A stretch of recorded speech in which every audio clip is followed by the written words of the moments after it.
So hello guys, welcome to my channel Himachali Wisdom.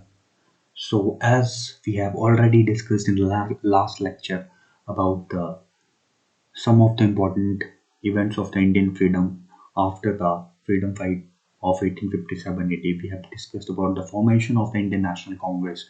We have discussed about the Surat split. We have discussed about the Parliamentary reforms. We have discussed about the some other important events, and if you'd like to watch these videos of mine, then I will give you link on the I button. You can press the I button and watch my those videos. And if you'd like to read from the PDF file, then I will provide some PDF files of these lectures on my Telegram. So here is my Telegram link displaying on the video. And for the other polity lectures and from for other video stuff of mine, you can subscribe to my channel. So let's today discuss about the another important events, and we will discuss about Mahatma Gandhi ji today. So let's roll the video.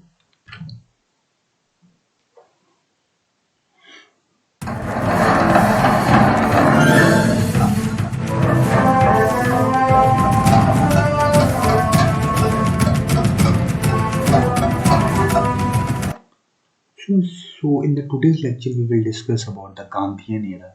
हम Gandhian era के बारे में पढ़ेंगे that will took place from 1869 to 1948 AD. That Gandhi ji के जन्म से लेकर उनके लाइफ में कौन कौन से इवेंट्स होते हैं उसके बारे में देखेंगे हम.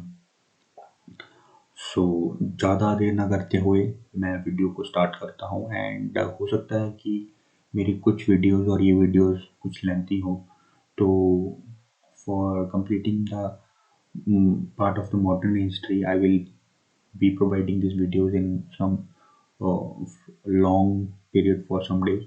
आई होप आपको ये वीडियो ज़्यादा लेंथी ना लगेंगे. एंड इसी के साथ हम आज का लेक्चर स्टार्ट करते हैं. So let's roll the video.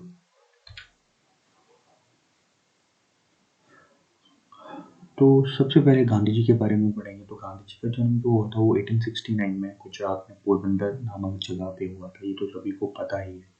उसके बाद क्या होता है कि गांधी जी वकालत की पढ़ाई करने के लिए साउथ अफ्रीका जाते हैं, और साउथ अफ्रीका से ही उनके जो फर्स्ट सत्याग्रह मूवमेंट होता है, नॉन कोऑपरेशन मूवमेंट होता है, सिविल डिसओबीडिएंट मूवमेंट होता है, वहीं से स्टार्ट होता है.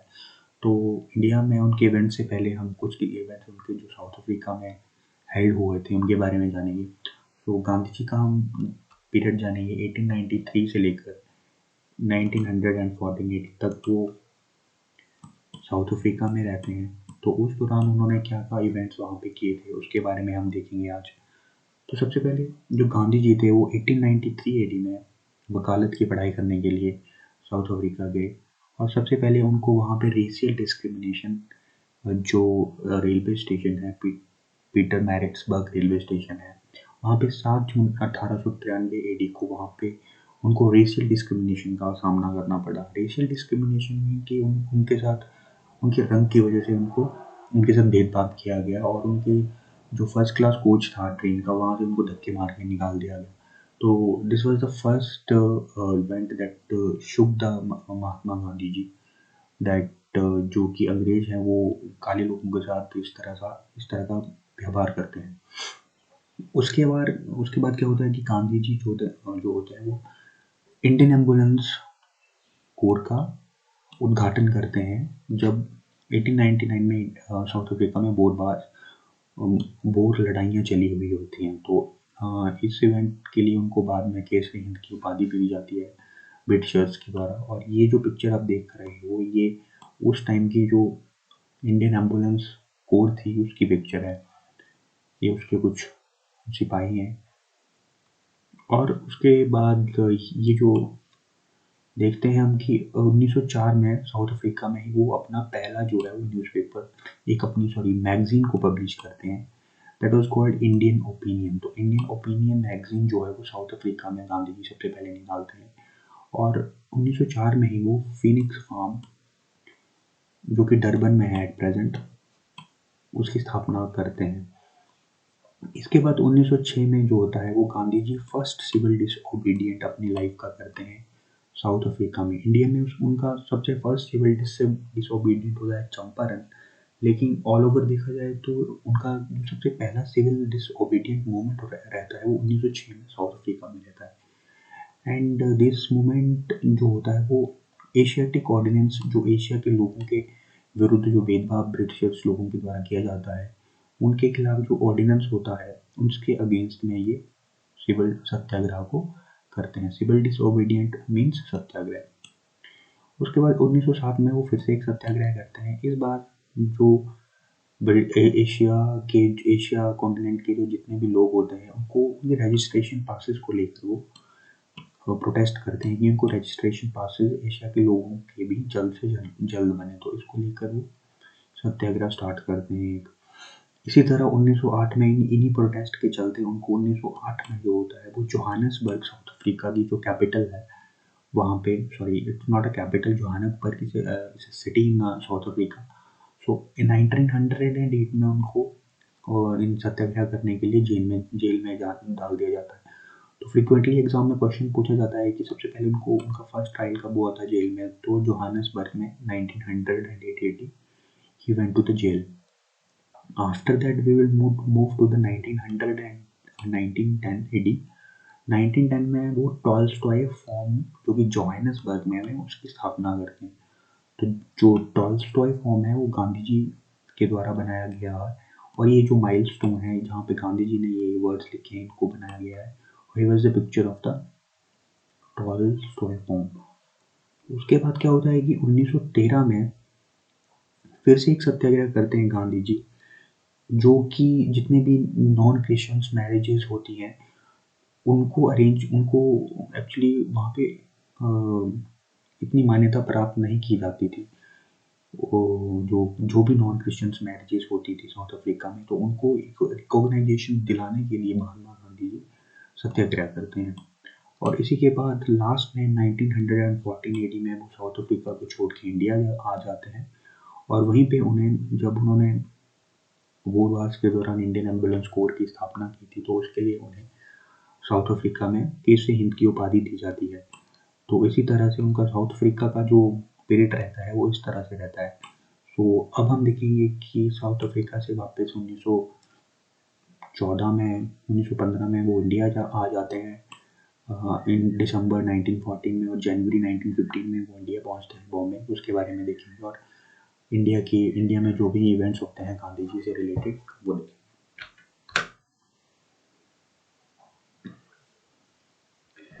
So now we will discuss about Gandhi ji in India from 1915 to 1948. As we have discussed that south Africa से गांधी जी वापस आ जाते हैं 1915 में। वो बॉम्बे में वापस आते हैं 9 जनवरी 1915 को।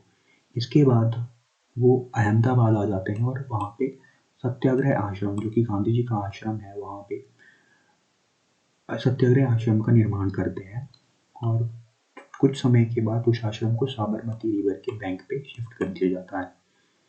इसके बाद उनका जो फर्स्ट जो मूवमेंट होता है इंडिया की फ्रीडम को लेकर, वो सबसे पहले वो एक्चुअली वो पॉलिटिक्स से शुरू में दूर रहते थे, लेकिन वो 1916 का जो लखनऊ पैक्ट था, as we have discussed already and you would like to watch this video, then I will give you link on the I button. आप वहाँ पे क्लिक करके देख सकते हैं कि व्हाट इज लखनऊ पैक्ट। तो लखनऊ पैक्ट में वो वहाँ जाते हैं उसको अटेंड करने के लिए, ना कि उसका पार्ट बन के। वहाँ पे उन्हें राजकुमार शुक्ला जी मिलते हैं, जो चंपारण के किसान होते हैं उनके रिप्रेजेंटेटिव होते हैं। तो वो उनको चंपारण आने के लिए इनविटेशन देते हैं गांधी जी को।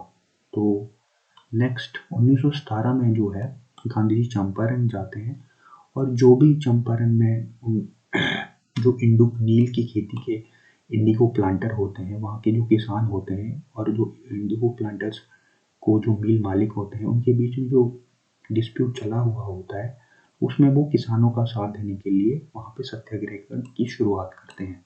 तो this was his first civil disobedient movement in India, and in 1906 his first civil disobedience was that for Asiatic League Organization।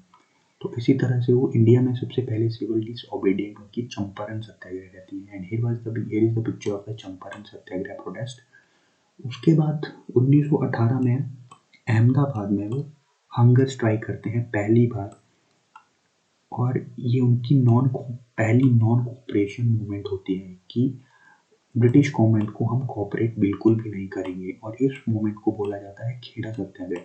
तो फॉर योर इन्फॉर्मेशन, चंपारण सत्याग्रह जो था वो उनका फर्स्ट सिविल डिसओबीडिएंट था मूवमेंट था, और जो अहमदाबाद में हंगर स्ट्राइक करते हैं जिसे हम खेड़ा सत्याग्रह के नाम से भी जानते हैं, वो इनका नॉन कोऑपरेशन मूवमेंट था first. So satyagraha was his first sorry Kheda satyagraha was his first non-cooperation movement and Champaran satyagraha was his first civil disobedient movement। तो आई होप आपको ये याद रखने में कोई परेशानी नहीं होगी। So let's take a look to the next point।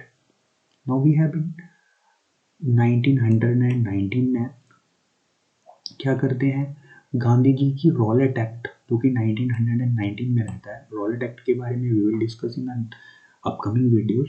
तो रॉलेट एक्ट के विरुद्ध जो है वो स्ट्राइक करते हैं 1919 में, और ये उनकी पहली स्ट्राइक होती है ऑल इंडिया लेवल पे इंडियन फ्रीडम के लिए। इससे पहले जो चंपारण सत्याग्रह और जो अहमदाबाद सत्याग्रह होता है ये सिर्फ स्टेट लेवल पे रहता है, लेकिन जो उनकी इंडिया को रिप्रेजेंट करने के लिए, फ्रीडम की लड़ाई को रिप्रेजेंट करने के लिए, इंडिया के लिए उनकी जो पहली स्ट्राइक रहती है वो रहती है उनकी 1909 की रॉलेट एक्ट के विरुद्ध स्ट्राइक।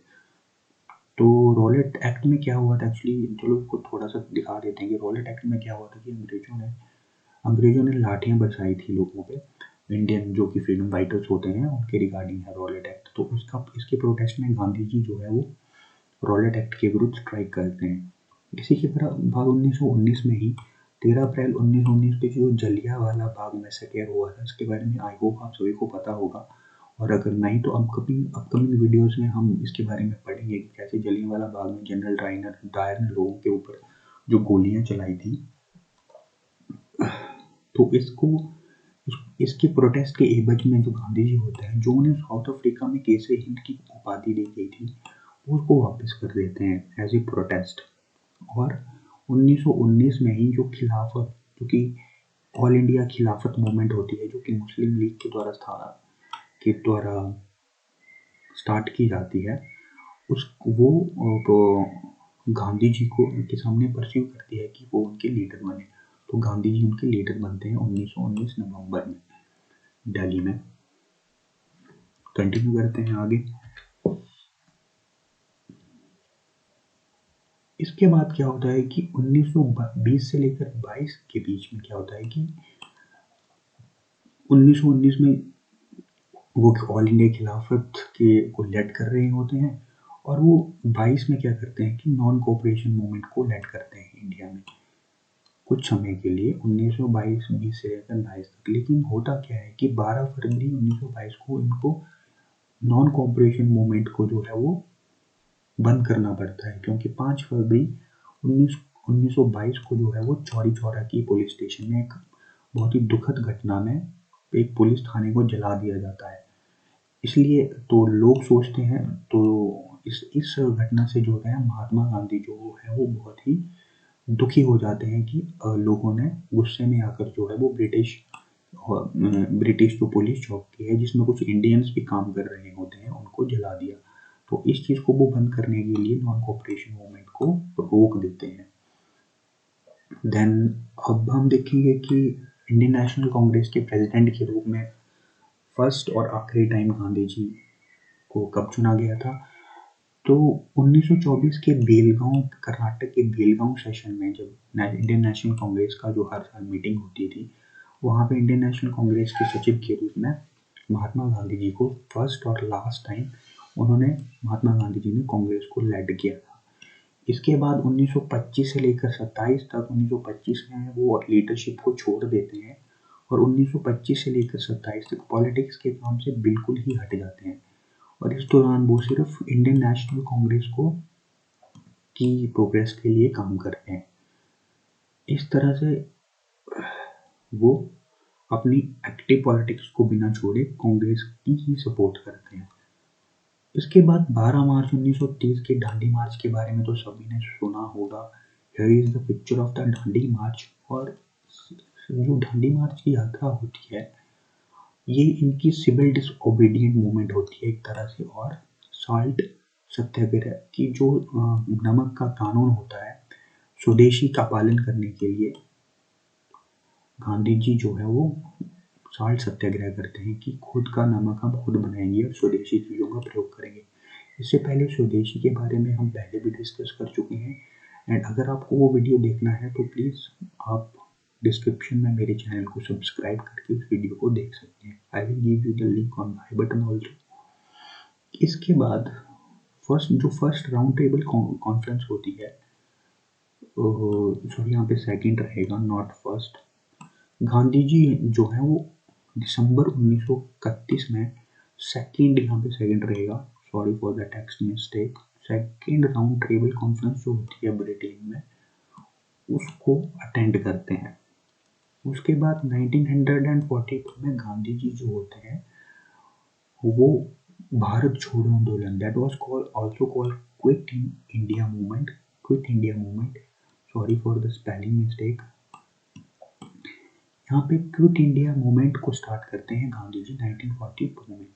और इसके एवज में क्या होता है, वो इस प्रोटेस्ट के चलते 9 अगस्त 1942 को गांधी जी को और इनके कुछ साथियों को अरेस्ट कर लिया जाता है। और अरेस्ट करके इनको आगा खान पैलेस एक जेल है जो कि मुंबई में है, पुणे में, तो वहाँ पे इनको कैद करके 9 अगस्त 1942 से लेकर 1944 तक अप्रोक्सीमेटली 2.5 ईयर के लिए वहाँ पे इनको सील किया जाता है, रखा जाता है। इस दौरान क्या होता है कि 1944 को 22 फरवरी 1944 को कस्तूरबा गांधी और इनके जो प्राइवेट सेक्रेटरी होते हैं महादेव देसाई, इनकी दोनों की डेथ हो जाती है। ये इवेंट गांधी जी को बहुत ही शुक कर देता है और ये कुछ समय के लिए फास्ट रख लेते हैं। इसी दौरान इसके बाद 1947 के जो 3 जून 1947 को जो माउंटबेटन प्लान आया था, इसके बारे में हम नेक्स्ट वीडियोस में पढ़ेंगे आने वाले। तो माउंटबेटन प्लान के तहत इंडिया और पाकिस्तान का जब बंटवारा हो जाता है, तो उसके चलते गांधी जी को बहुत दुख होता है, क्योंकि गांधी जी नहीं चाहते थे कि मुस्लिम और हिंदुओं का बंटवारा हो। लेकिन जैसे ही इंडिया पाकिस्तान का बंटवारा होता है इस प्लान को लेकर, तो वो मौन व्रत धारण कर लेते हैं 15 अगस्त 1947 तक, जब तक उन्हें इंडिया को आज़ादी नहीं मिलती। इसके बाद वो 19 आफ्टर द फ्रीडम वो दिल्ली वापस आ जाते हैं। और इस दौरान क्या होता है कि जब 30 जनवरी 1948 को जब वो बिरला हाउस में दिल्ली में घूम रहे होते हैं, तब जो होता है नाथूराम गोडसे जो है उनकी गोली मारकर हत्या कर देते हैं। इस तरह से गांधी जी का जो एरा होता है वो एंड हो जाता है। तो आई होप आपको जो मेन पॉइंट्स थे फ्रॉम द एग्जाम पर्सपेक्टिव ये समझ में आए होंगे। एंड जो गांधी जी जब मरते हैं तो मरते मरते उनके होठों पे रहता है हेना। So we should respect the principles and rules of the Gandhi ji, how peaceful he was and how intellectual he was. So salute and Jai Hind to Mahatma Gandhi ji. So let's move to the next one. अब हम कुछ facts देखेंगे महात्मा गांधी जी के बारे में। He was the picture of the wife of the Mahatma Gandhi ji. She was Kasturba Gandhi, and he was the picture of the Mahatma Gandhi's private secretary Mahadev Desai. तो महात्मा गांधी के जन्म से रिलेटेड कुछ तथ्य हम देखते हैं और उनकी इम्पोर्टेंट बुक्स के बारे में हम डिस्कस करते हैं। तो महात्मा गांधी जी का जो जन्म होता है वो पोरबंदर में होता है, गुजरात में, 2 अक्टूबर 1869 में।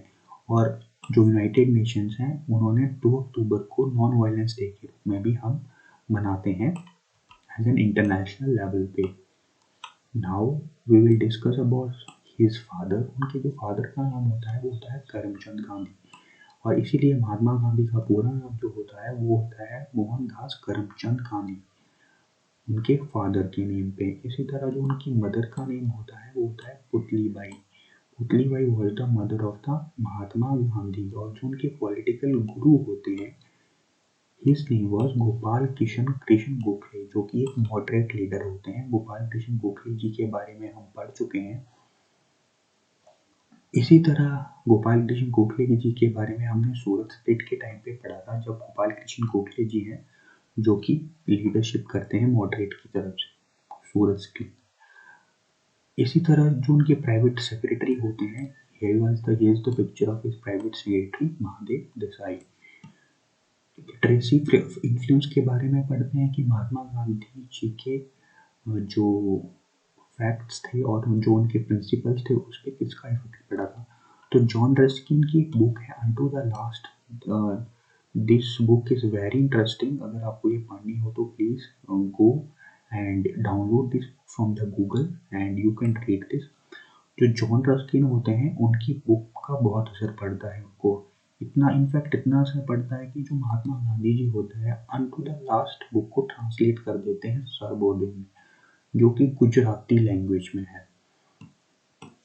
तो सर्वोदय जो है वो ट्रांसलेटेड बुक है अनटू द लास्ट की। Sarvodaya was written by Mahatma Gandhi and it was a translation of Unto the Last which was written by John Ruskin। इसी तरह उन पे भगवद गीता और द बाइबल का भी बहुत ज़्यादा इन्फ्लुएंस रहता है। एज अ न्यूज़पेपर एडिटर उनके कुछ इम्पोर्टेंट न्यूज़पेपर्स के बारे में और उनके एडिटोरियल पेजेस के बारे में देखेंगे तो इंडियन ओपिनियन के बारे में as we have already discussed in 1904 Indian opinion magazine का वो उद्घाटन करते हैं साउथ अफ्रीका में, और जो यंग इंडिया न्यूज़पेपर है और जो हरिजन न्यूज़पेपर है उसको भी वो पब्लिश करते हैं।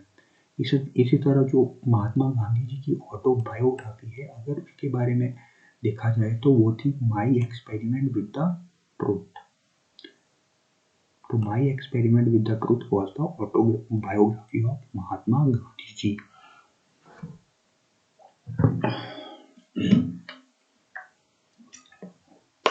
So let's move to the next one।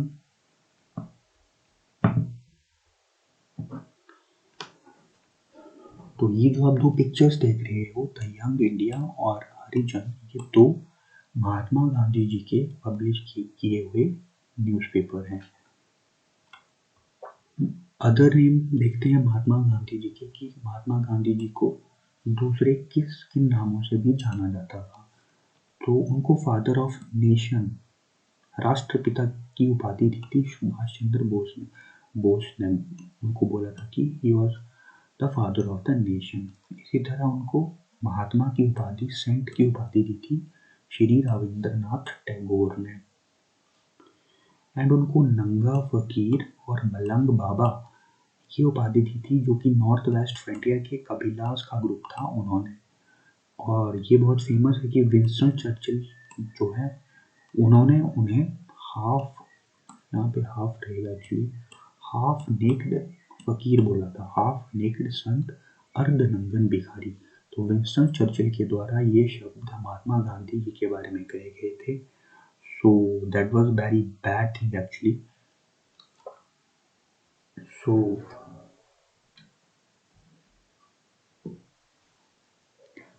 तो ये था महात्मा गांधी जी के पीरियड के बारे में। महात्मा गांधी जी के पीरियड में कौन कौन से इम्पोर्टेंट इवेंट्स होते हैं और कौन कौन से महात्मा गांधी जी कौन कौन से मूवमेंट चलाते हैं इंडिया की फ्रीडम के लिए, और उनकी डेथ के बारे में, और जस्ट बेसिक इंफॉर्मेशन थी महात्मा गांधी जी के बारे में। In the next lecture we will discuss about some of the important events during Mahatma Gandhi ji, और किस तरह से हम एक एक करके देखेंगे कि इंडिया फ्रीडम की तरफ मूव करेगा और पाकिस्तान और इंडिया का बंटवारा होगा। इसके बारे में हम आने वाले वीडियोस में देखेंगे। तब तक के लिए stay safe, stay home and I know कि कोरोना वायरस के चलते लॉकडाउन एक्सटेंड हो गया है अप टू 3 मई। आई होप कि जल्द सब कुछ ठीक हो जाए सो दैट आने वाले एग्ज़ाम्स में स्टूडेंट्स को कोई प्रॉब्लम ना हो। लेकिन फिर भी आप एग्ज़ाम्स की तैयारी जारी रखो and please stay in touch with your books and please stay safe, stay at your home, stay healthy. Thank you. Thank you for watching my channel. Please like, share and subscribe and hit the bell icon for the new videos and comment also. Thank you. Jai Hind.